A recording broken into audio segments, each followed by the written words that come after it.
announce tonight. One is an update on the shooting from last night. And I have Chief Medina here, Chief Weisler from the State Police, and then we have our Deputy Chief and Commander, Deputy Chief Cecily Barker, and Commander George Vega, to talk about both these cases. So the one's the update to last night. We are waiting for a warrant on that, so we'll get that out as soon as we get that. And then the other one is the arrest related to Froylan Villegas from the shooting from earlier this month. And starting with that, I do want to read something from the mayor for the record. The chief and I personally talked with Froylan's family about our commitment to track down and jail those responsible for this terrible act. We also asked everyone in our city to help, and today APD demonstrated what they have over the last year. If you commit a homicide in our town, we will find you, arrest you, demand full justice for victims in our community. So Chief could talk a little bit about that, about them visiting with the family, but we do want to announce these arrests tonight. With that, I'll turn it over to Chief Medina. No, thank you everybody for being here. We just wanted to announce that we have made 2 arrests in the homicide that I think affected the entire city. Jose Romero and Nathan Gurley have been arrested. They're in the process of being interviewed, and I believe one of them was going to be checked for his back was in had some kind of back pain or something. Probably didn't want to go to jail, more than likely. So as soon as these individuals clear, they will be attempted to be interviewed by officers, and we'll take them out to the detention center. You know, first of all, I want to thank Detective Small from the Albuquerque Police Department. 2 weeks ago, 1 day ago, when this incident occurred, I contacted Commander Vega at the scene, and he assured me that he had a top-level team. I think our homicide team has shown time and time again that there's almost nothing they can't solve when they have the time and they put the effort into it. And he assured me that to give them a couple weeks, and sure enough, a couple weeks and 1 day later, they were able to take these individuals into custody. I also want to thank our investigative support unit. They have been looking for these individuals nonstop. We had an idea of who they could be early on in the investigation, and the reason that came to be is the city of Albuquerque was great. We had so many Crime Stopper tips after that initial announcement. Anybody who knew an individual who possibly could be driving a car like that was horrified by the magnitude of violence that could occur. Unfortunately, what we've learned is this was not a road rage incident. You know, initially we get information, and that information sometimes changes during the course of investigation. This was a case of mistaken identity. The individuals who were arrested were involved in a dispute with others at Isotope Stadium. The individuals that they were involved in a dispute with drove a white 4-door Dodge pickup truck. And we will release photos at a certain point in time showing the victim's truck actually driving by the intended victim's truck. And it is our belief that these cowards mixed up the 2 vehicles and shot into the wrong vehicle, taking the life of a young man. Our detectives have been working on this case for several days. There has been numerous warrants that have been requested. Mr. Romero was taken into custody in front of an Allsups in the city of Albuquerque. I didn't get the exact Allsups. He was armed at the time, and we are processing that scene. A second male was taken into custody also with him.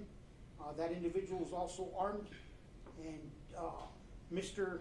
Gurley was taken into custody I think the 13th of September, and State Police Chief will talk a little bit about that, but that individual was coming back towards the state of New Mexico. And that individual was actually in custody, and I think it shows time and time again that sometimes we don't have all the pieces of the puzzle, but eventually we're able to use our partnerships and our communications with other agencies to help further our investigations. Kind of like the best way I could explain that is like the Sheriff's Department when they had pulled over a car during the political shootings. A gun had sat in, evidence was tagged in there that nobody knew what its relationship was to any of those crimes. And then a short time later, a great traffic stop leads us to evidence that helps us push a case forward, and I'll let the chief talk about that. But like I said, a lot of thank yous. One about a year and a half ago, I reached out to Commander Vega to come out of retirement. Since that time, our homicide team has a 94%, 94.5% clearance rate last year. This year they're close to 90%. And this year we're looking at about a 20% reduction in crime, in homicides. They're doing great work, over 200 individuals arrested. And I couldn't thank Commander Vega enough for his leadership and his hard work in making sure that he pushes those detectives to do everything they can day in and day out to bring justice to families. To the families impacted, we had one young man who lost his life. We had a woman in her early 20s whose life has changed forever. Our hearts still go out to both of you. Our deepest condolences, and we hope that we could get this case to the point where we get a strong conviction and that these individuals serve the rest of their life in prison. We're also looking, I've already spoken to the United States Attorney, if there's any way that we could get a federal hook into any of these individuals, we will make sure that federally we charge them and that they face consequences in every court possible for their actions and the way that they've changed a family forever. With that, Troy.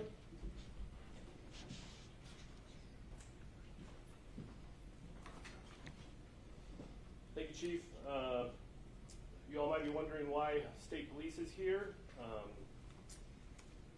So the reason that we're here is Mr. Garley did not, after being involved in this shooting, his criminal activity did not stop there. He continued his criminal ways. He went off to Arizona, it appears, for a couple days, and then ran into one of my officers on September the 13th, headed back from the Phoenix area. One of my officers in the Grants area conducted a traffic stop. His training experience, he could tell that there was something else going on besides just a traffic stop. He investigated further, conducted a search of the vehicle, and located approximately 22 pounds of fentanyl pills, approximately 100,000 fentanyl tablets. That officer, he's a task force officer with the Homeland Security Investigations, who we work a lot of these smuggling type cases with. He contacted Homeland Security Investigations to come out and assist with the investigation. Over the course of them assisting with the investigation, it was adopted for federal prosecution, and then further investigation by Homeland Security investigators determined through searches of the phones of the two occupants. There was a female with him, with Mr. Garley as well. Through the search of their phones, was able to determine that they had been involved and had relations to individuals that were involved in this shooting, at which time Homeland Security Investigations reached out to APD and began and shared that information so that we could bring this case to a close. I want to point out, so not only did Mr. Garley murder an 11-year-old and paralyze another individual and then flee the state after that cowardly act, he then, when he decides to come back, brings 100,000 fentanyl tablets of poison back, intended to come back to this community. Very likely could have killed somebody else if he would have been allowed to do so. I think it's critically important that we emphasize that. Obviously, there's no shame, no deterrent by what had happened before. He continued his criminal ways. We saw from the other two individuals that were apprehended tonight. They were apparently still involved in criminal activity.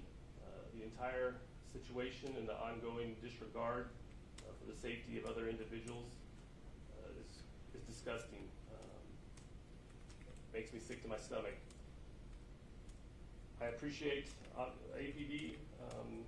They did the bulk of the effort in this, but this is the kind of joint collaboration, why it's so important that agencies work together. A lot of times we each have a piece of the puzzle, and we can't see the entire thing until we put all the pieces together. That's why it's imperative that we work together, that we work with our partners at APD, that we work with our partners at Homeland Security Investigation and all the other agencies in the area so that we can bring cases like this to a swift conclusion and hope to prevent further victims from suffering. That's all I have, Chief.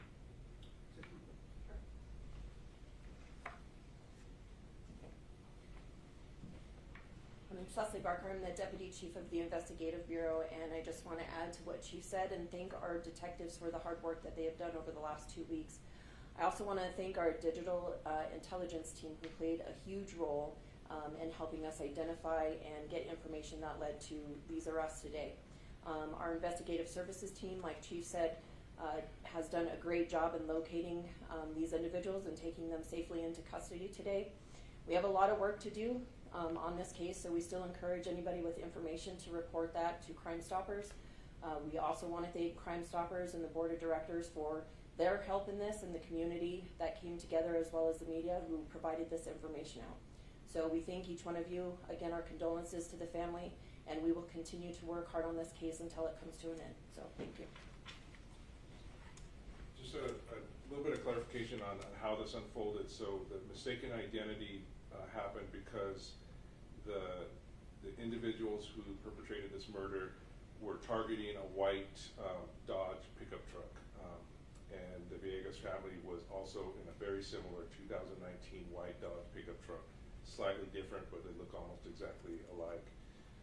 I'll send a picture that we have as part of evidence that shows the two trucks actually in the parking lot of Lobo Stadium at one point, where the one truck was driving by the other truck, and it just was mistaken identity. They were looking for this truck, and the other truck pulled out first, and that's who they went and fired the rounds at. I don't know if anyone else wants to talk about the other case too. So the first case from last night, the shooting, looks like the charges are going to be filed against the mother. It is a 7-year-old boy, and our last understanding is he still is alive, but is in very critical condition at the hospital. The mother apparently fired a round at the boyfriend or some sort of domestic violence incident. Unfortunately, the round went through his leg and impacted the child, and that's when the child was critically injured. So it's a real tragedy in that case as well. This 7-year-old was put in harm's way, and our detectives have been working all day with the district attorney's office to determine whether charges should be filed. We did determine that the mother will face some charges, and as soon as we get that, we'll relay them to you. You know, in closing, before we go to questions, I just want to reiterate what the chief said about partnerships. It is imperative that we always work together. I think that's one of the prides that we've brought to the city over the past few years, and one of the things that I'm committed to as a chief is that we work with our partnerships. You know, for years, I've said it since 2017 when I returned. Like I've always said, the New Mexico State Police, I thank you because you are our greatest partner through thick and thin. When other agencies have shied away from us because of our consent decree and our settlement agreement, we knew that we always had their support. And one of their officers in grants helped to bring pieces to the puzzle for us to be able to solve this. And with that, we'll take any questions that you may have. At what point did any department decide that these were the two suspects? You know, we had an early indication about 36 hours into this investigation as we started to see Crime Stopper tips come in. I actually told Commander Vega, I'm going to bet money that Mr. Jose Romero is going to be your suspect. And 2 weeks later, I reminded him a little bit earlier that I called this 36 hours after the shooting happened and we had the first Crime Stopper tips. Chief, can you kind of speak to the level of frustration that law enforcement might be going through when they're seeing so many kids being killed by firearms, not just in the community, but across the country? You know, this is a horrible incident. I went out that night. I actually could see the individual deceased in the passenger seat of the truck. It was horrific. It was something that no law enforcement officer wants to see. And, you know, one of the people we forgot to thank were our crime scene investigators. We have to remember that our crime scene investigators now, after today, have gone through 3 of these incidents in the last month and a half. We had a 5-year-old killed at a trailer. We had this young man lose his life for no reason. And this morning we had another child who was struck by gunfire. And the toll it takes on your officers is extensive. These are images that we don't forget. And I could remember every injured child during the course of my career that I went through, like if it was yesterday. So I know our crime scene investigators see it a little bit more because they have to process these scenes. And one crime scene investigator did mention that night that this was a tough scene, but they would get through it. And Deputy Chief Barker did a great job that night of making sure that she offered and was there for them to get them through this tough time. And just to make sure, Romero and Garley, these are both two suspects from the same incident in regards to the 11-year-old. Yes. Got it. And then Garley was arrested later on near Grants? Yes, sir, on I-40. Okay. Grants, yes, sir. Do we know why he was coming, how and why he was coming back from Arizona with this 100,000 pills of fentanyl? So some of the details of that, the feds are still, us and and Homeland Security Investigation is still doing some follow-up on that, but it appears, at least from the information I have right now, is that him and possibly some other individuals went to the Phoenix area shortly after the shooting,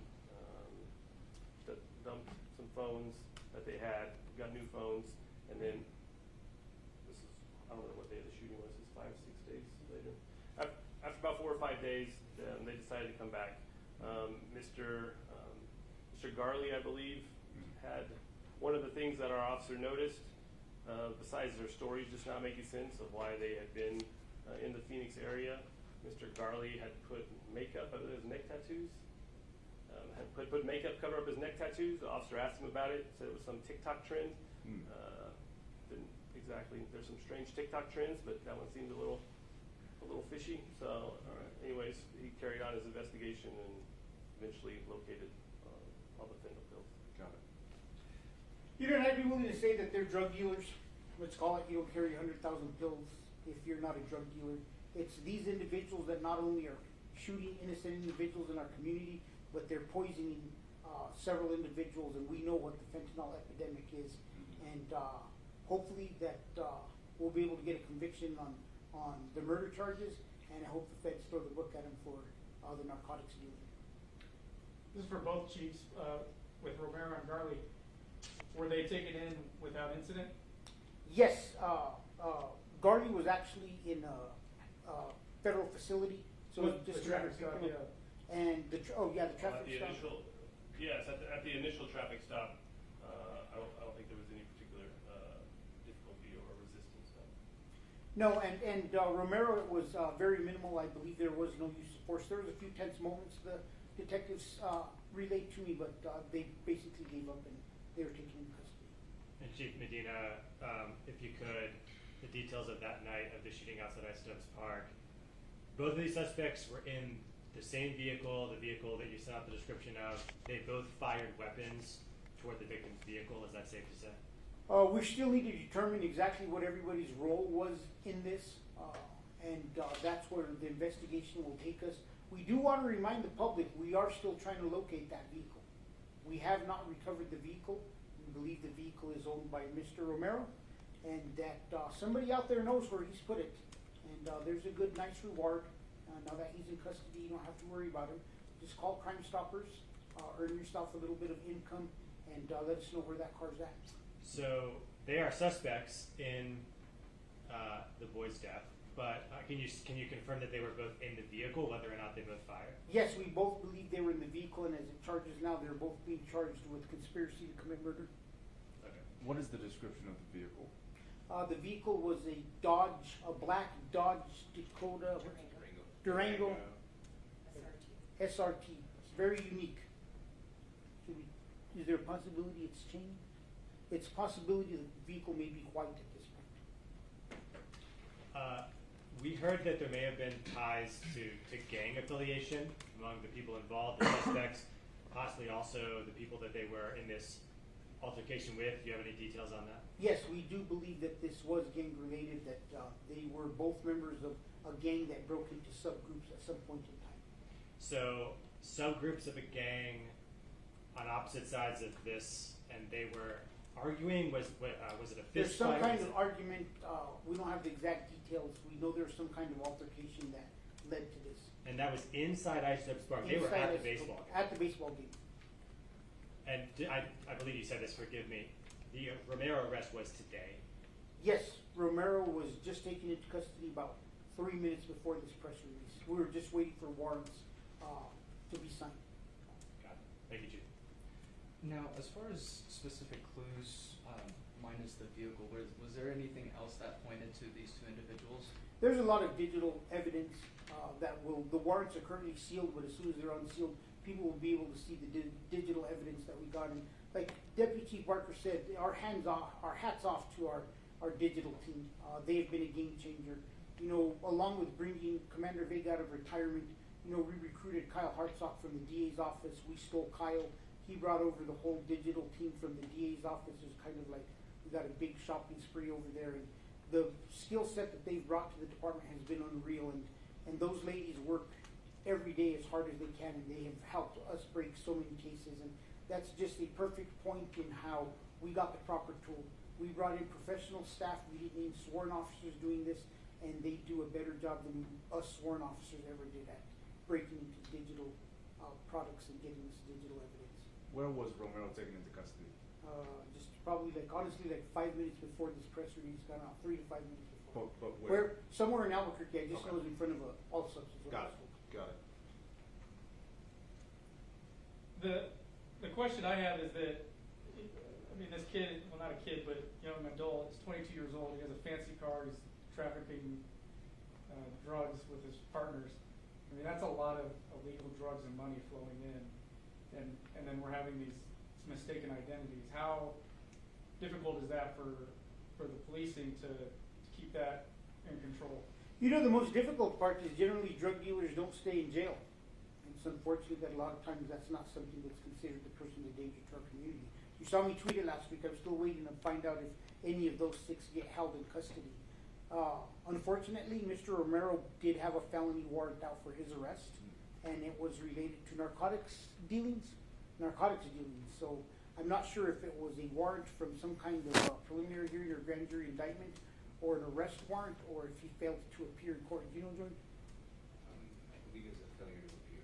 Failure to appear in court. And once again, you know, we'll just, you know, jump on that bandwagon that there are people who are being released in this community out of custody that shouldn't be. And it's not about blaming the judges. They're following the guidelines that were set by the state legislature.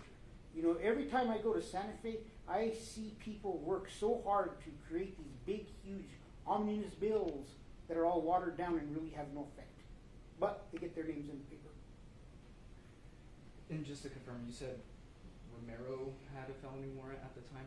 Yes. Okay. And did Garley, did he have any form of record, any criminal record? I don't have that information with me now. Do you, Troy? No, I don't have that information.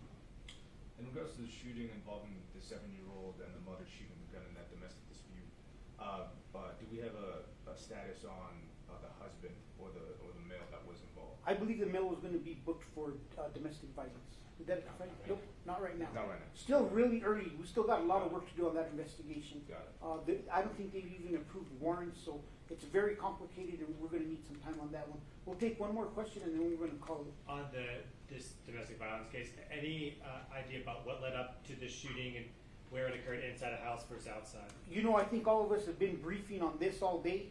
We've been working on this particular case all day. We're hoping to be having this press conference around noon today, but they got pushed all the way till now, and I don't think we've gotten a great update on exactly what's occurred out there. All right, thank you guys. Have a good evening. Good night.